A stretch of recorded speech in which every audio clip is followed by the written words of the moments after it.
Kui sa midagi keelad, siis inimesed tahavad seda veel rohkem vaadata. Kas see pole mitte ilmne?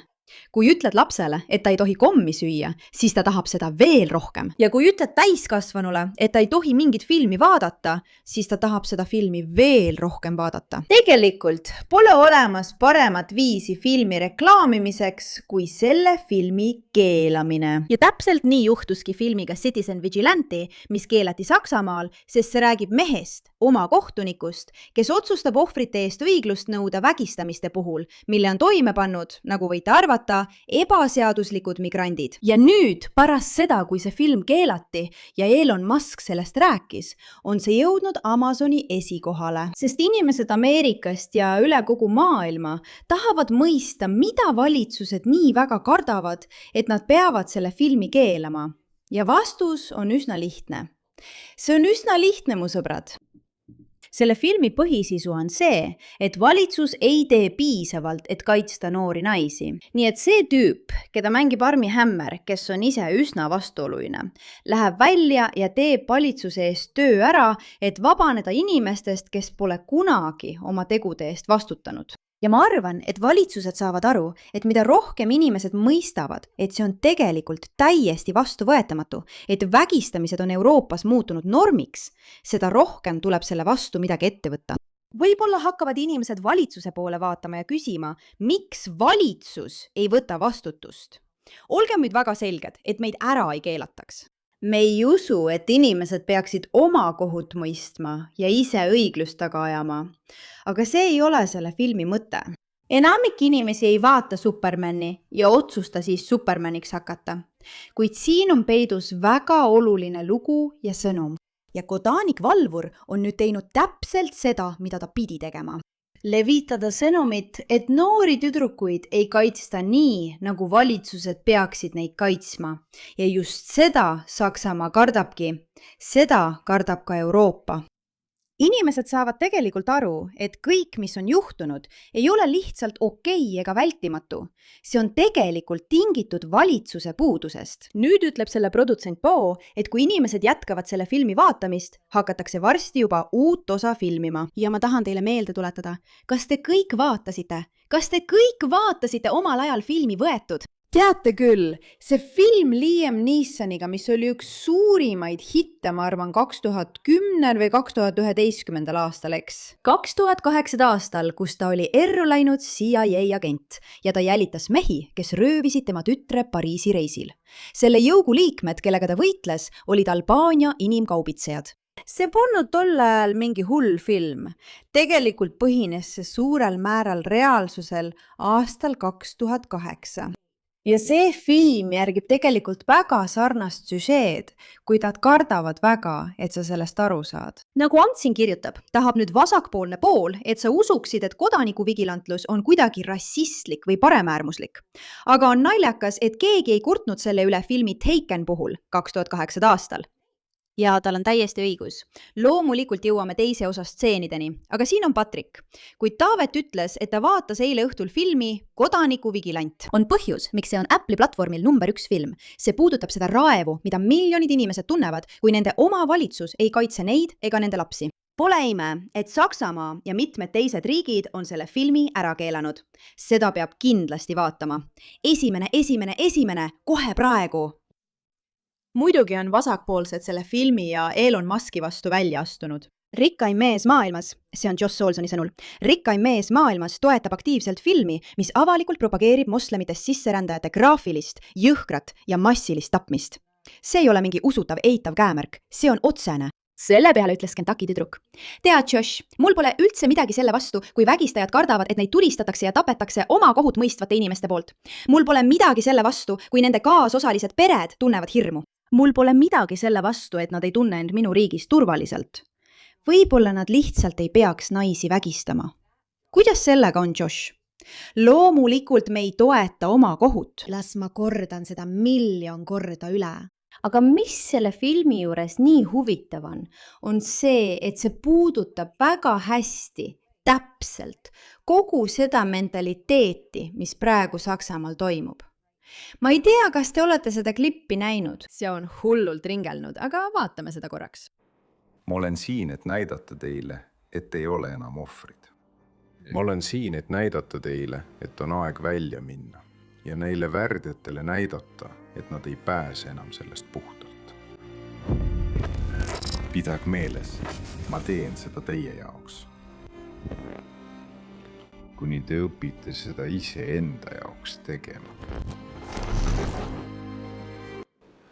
Ja filmi lõpus, mida siin öeldakse? See on pühendatud tuhandetele vägistamise ja mõrvakatsete ohvritele Euroopas, keda meie õigussüsteem on reetnud. Te kõik teate, et ma vihkan toodete kasutamist oma nahal, sest ma ei taha tunda end kleepuvana või ummistununa. Ma tahan lihtsalt tunda end puhtana. Ja ma tean, et näohooldusrutiini puudumine on peaaegu kuritegu. Aga nüüd, kui olen leidnud OneSkini, pean vist tunnistama, et olen kogu aeg eksinud. Vaata, ma ei ole veel vana, aga viimasel ajal olen oma nahal muutusi märganud, mis on märk sellest, et on aeg vananeda ja see on tõesti ebaviisakas. aga pärast pikka veenmist sõprade poolt otsustasin seda proovida. Ja jah, ma olen nüüd täiesti muutunud naine. Ma ei reklaami asju, mida ma ei usalda. Te kõik teate seda juba, aga vaadake ise, mida arvate?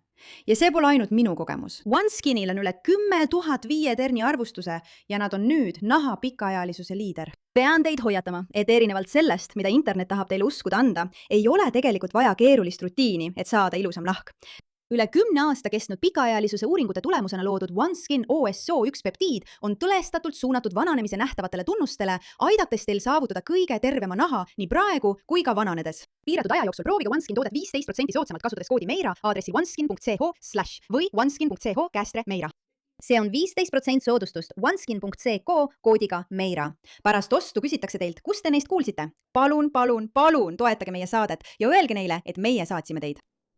Jah, muide, see mees vastas Josh Olsonile öeldes, sa andsid Oscari filmile, mis õhutas kommunistlikku terrorismi ja ICE-agentide tapmist. Sa oled aastaid vägivalda õhutanud. Sina, Charlie Kirk, ja proovisite trumpi tosin korda. Lihtsalt ole vait. Ja ma olen nõus. Kui sa pole veel näinud seda stseeni, mis tõesti internetis laineid lööb, siis me vaatame seda nüüd. Muidugi on see natuke graafiline, nii et ole selleks valmis. Mis kurat? Mess on. Ei, see on väga totter.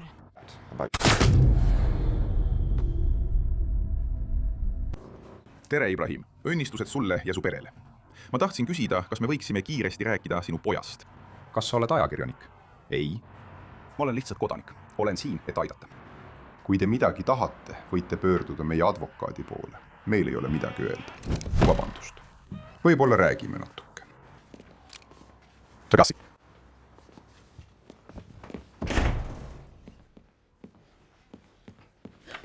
Hea, Yusuf on siin.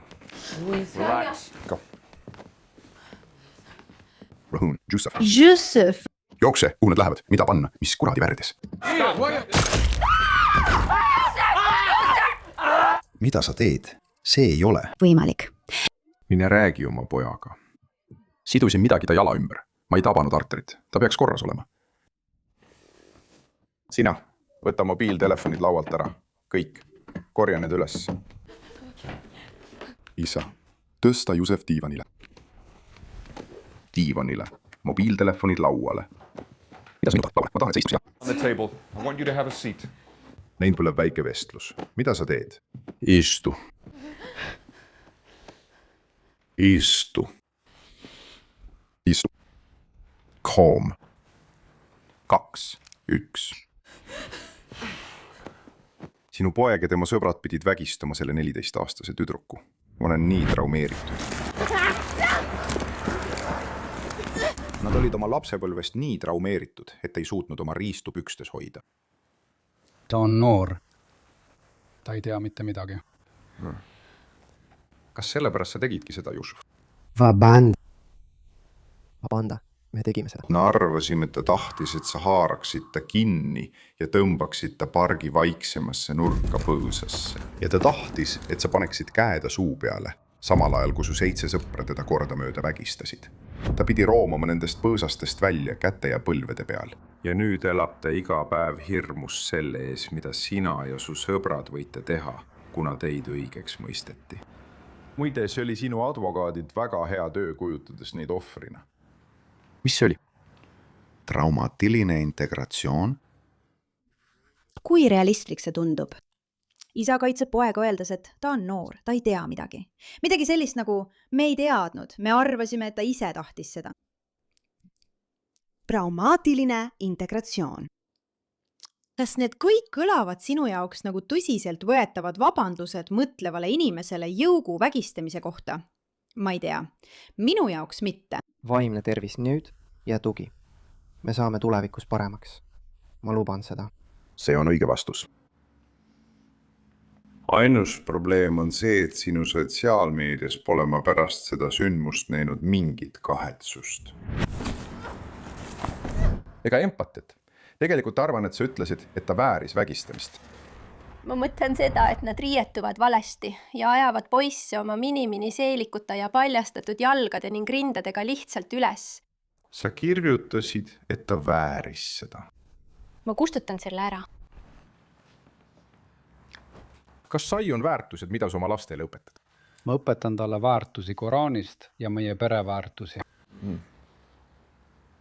Kui need on sinu väärtused, et Ameerika ja Euroopa naised väärivad vägistamist riietuse tõttu, siis miks sa siia tulid? Sa tead, et meie riigis on tõsine sõda ja meil on eluoht. Sellepärast me olemegi siin. Ja ma arvan, et sa tead seda. Kas sa tead, mida ma arvan? Tere! Ma ei usu, et need, kes teie riigist välja said, olid need head inimesed. Ma arvan, et need olid halvad inimesed. Ja ma arvan, et sa tõid endaga kaasa oma arhailise väärtussüsteemi ja pühendumuse religioonile demokraatia asemel. Ja kõige muu, sealhulgas õigusriigi põhimõtete arvel. Jussuf, sa võtad oma telefoni. Sa hakkad oma sõpradele ükshaaval helistama ja ütled neile, et nad tuleksid kohe siia, sest sul on nende jaoks uut infot. Me ei hakka selle üksikasjadesse laskuma, sest see pole vajalik, aga see tunne, see, mida see mees ütles ja kuidas ta reageeris, ongi see, mida inimesed tunnevad. Me arvame, et sa oled siia tulnud mitte sellepärast, et seal oleks ohtlik, vaid sellepärast, et sul on midagi muud, mida sa tahad teha ja sa oled valmis meie turvalisust enesest mõistetavaks pidama ja seda kuritarvitama. Ja see on miski, millest paljud meist on lihtsalt tüdinenud ja väsinud. Ja sellepärast nad ei tahagi, et seda filmi näidataks, sest nad kardavad, et sa saad tõe teada. Kui sa näed seda kontekstis, saad aru, kui naeruväärselt ja hullumeelselt kõlavad kõik vägistajate kaitseks toodud argumendid. Kui sa tegelikult näed, mida ohvrid kogesid. See kõik on jama ja see on frustreeriv ning ajab inimesi vihale. Ja valitsused on inimesi alt vedanud, sest nad ei ole selle probleemiga korralikult tegelenud ega seadnud seda esikohale. Ja just seda film meile meelde tuletabki. Ja sellepärast nad ei taha, et me seda vaataksime. Aitäh, et sellele tähelepanu pöörasite.